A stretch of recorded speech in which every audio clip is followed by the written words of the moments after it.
Adam stayed voluntarily sequestered in his cabin on the ship for most of his 3-day voyage. Much to the captain's displeasure, he did not join her at her table for dinner for 2 nights in a row. The civilian transportation vessel that had been hired to drop him off at the military base, used for training Marines and devs heads, was full of leering sailors who clearly all wanted a piece of Adam. On the last night, however, he relented to the captain's demands, which is why he now sat at a gaudy table in an adjacent room to the captain's cabin in his armour.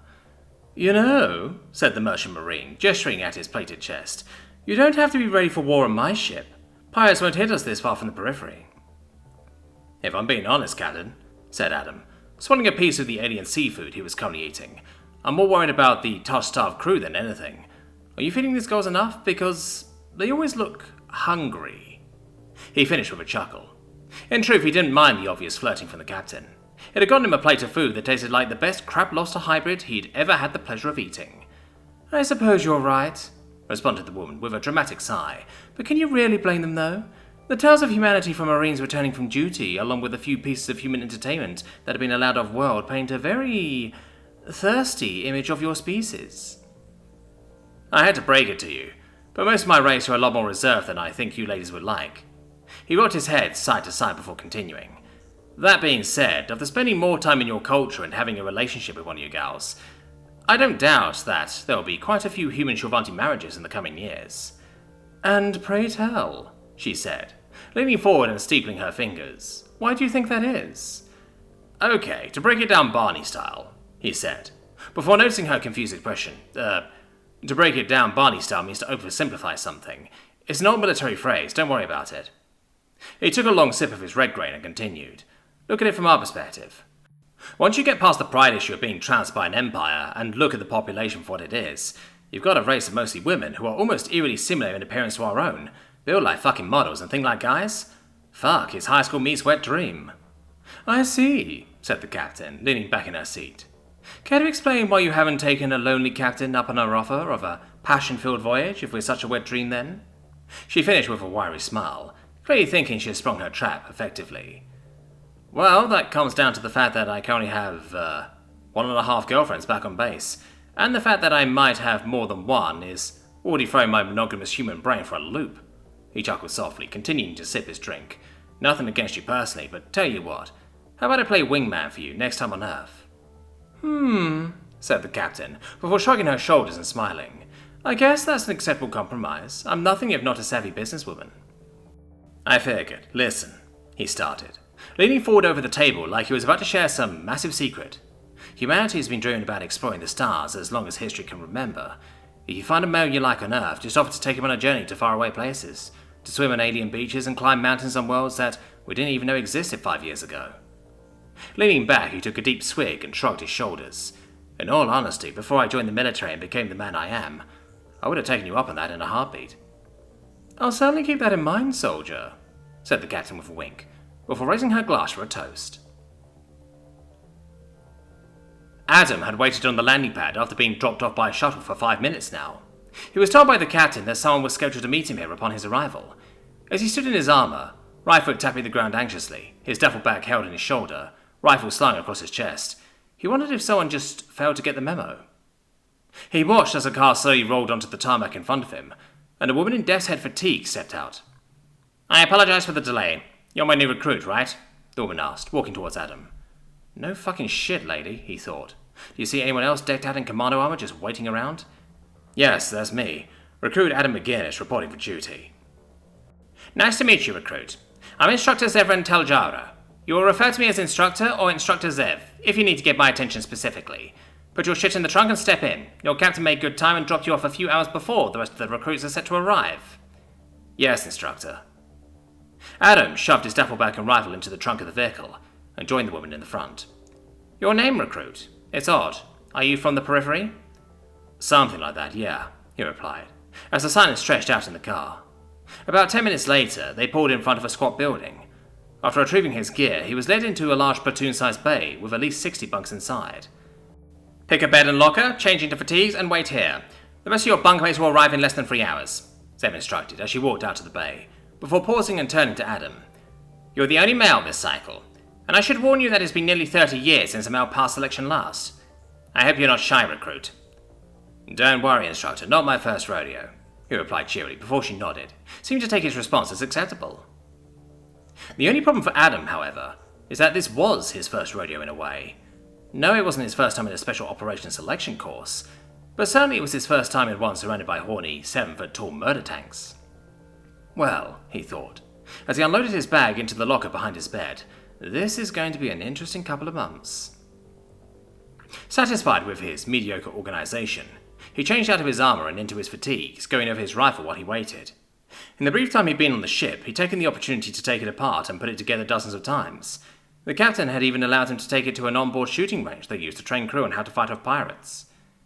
Adam was surprised to learn how much of a problem pirates could be to merchant marines, but he supposed that with space being as vast as it was, there would always be violent opportunists lurking in the shadows.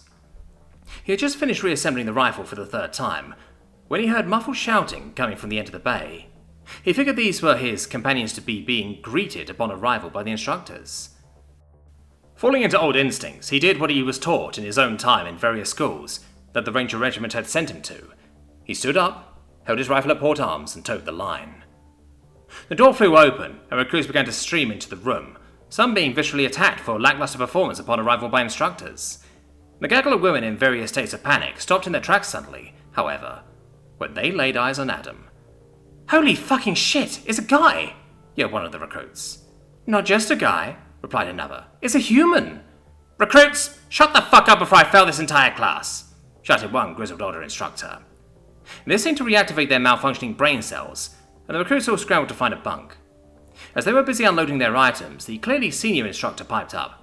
"Alright, ladies, you're going to change into your fatigues for a combat fitness test, followed by a modified shooting exam. By the end of the day, I expect less than half of this unit to remain. Meet downstairs in 10 minutes. With that, the instructors all turned and filed out of the room, leaving the recruits to their own devices. Most of the women in the room were dressed in the standard Marine fatigues, but there were clearly a few other direct recruits in the room, identified by the earthen-toned camo fatigues they wore, along with the differing patches that adorned their arms. Adam was proud to note, however, that he was the only blooded recruit on the docket. He stretched himself out and was about to head downstairs when two other direct recruits approached him. "So, hot stuff, what did you have to do in order to get recruited? Are you part of one of the infiltration teams that wants you to eat clam into the enemy camp?" sneered the duo's leader, derisively. "Nah, just killed a bunch of shit. Was in the right place at the right time and impressed my CO. What clam did you have to lick to get accepted?" he asked spat back. He wasn't about to let some cherry direct recruit pick on him without clapping back. "The fuck did you just say to me? I'll have you know that my mother is Countess de Steele, you common fuck." And yet here we are, both recruits in this man's commando corps. "Get the fuck out of my face, I'm headed downstairs." He sidestepped the large woman as he headed to the doors. She didn't have a response to his last quip, but he could hear her grumbling as he walked away. It felt good to piss off some self-important noble. Less than 5 minutes later, the recruits were all standing in formation out in front of the building, with instructors periodically inspecting and chastising them on various failures to perform. Adam was only chastised once on his positioning, due to the slight difference in human and Shulvanti definitions of position of attention. "Listen up, clam lickers. In a few short minutes you'll be undergoing a physical assessment. The assessment is the same one that the veterans among you are used to, but with significantly higher barriers to entry placed upon it. You will perform no less than 70 push-ups in 3 minutes, 90 crunches in 3 minutes, and a 3-kilometer run in 17 minutes. I do not expect all of you to complete this, and those who fail will be dropped from the program." Adam had to stop himself from laughing. His peak 2-mile time back in the army was just over 10 minutes, and he knew he would ace that portion of the exam. The push-ups he might cut close, but ultimately wouldn't provide an issue either. He was shocked when he saw the nervous gazes of the women in his company at the time constraint for the run. Internally he laughed, knowing how much the Shulvanti sucked at running. Almost 30 minutes later, Adam was drenched in sweat, but ultimately unbothered by the test. It was definitely an odd experience with the PT test being conducted in boots and utes, as it were, but the Shul military clearly had some differences to his own. He had a partner for the run, which he enjoyed competing with. The small woman was a species he hadn't seen before, with dark purple skin, a wiry frame, small horns that jutted out from just above her temples, and milky white eyes that had no pupils. She had spent the entire time trying to overtake him, frequently doing so before he caught up to her again. The few times she had spoken, either to heckle him or jokingly insult him as they passed one another, he had been shocked to hear what he could best describe as an Australian accent to how she spoke Shulvanti. The instructor was right, however. More than half the company was currently filing back to the bay to pack their things, the majority having failed the run portion of the exam. Now there were less than 40 recruits standing in a small formation at the center of the exercise field. "Recruits, you will follow the instructors to the rifle qualification course," says the lead instructor, beckoning the recruits in a direction further away from their quarters.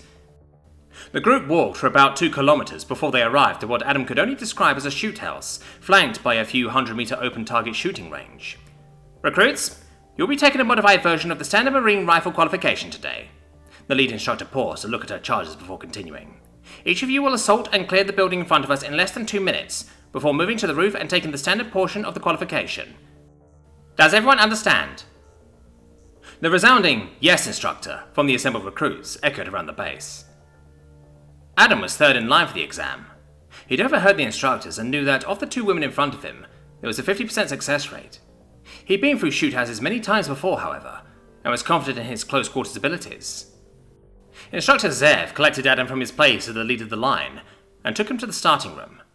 "Hey, recruit, remember, 2 shots to the chest to down a target or once to the head," she said, as she ushered him into place. "Understood, let's take some scalps," he replied with a predatory grin. "I like your attitude." She paused before continuing. "Listen, you already owe me a red grain when you passed the fitness exam, and if you come out on top of this, every instructor has to buy me a blue grail. Don't let me down, killer." "Looks like drinks are on me tonight, then," he replied, grin widening. She smiled and stepped out of the small room.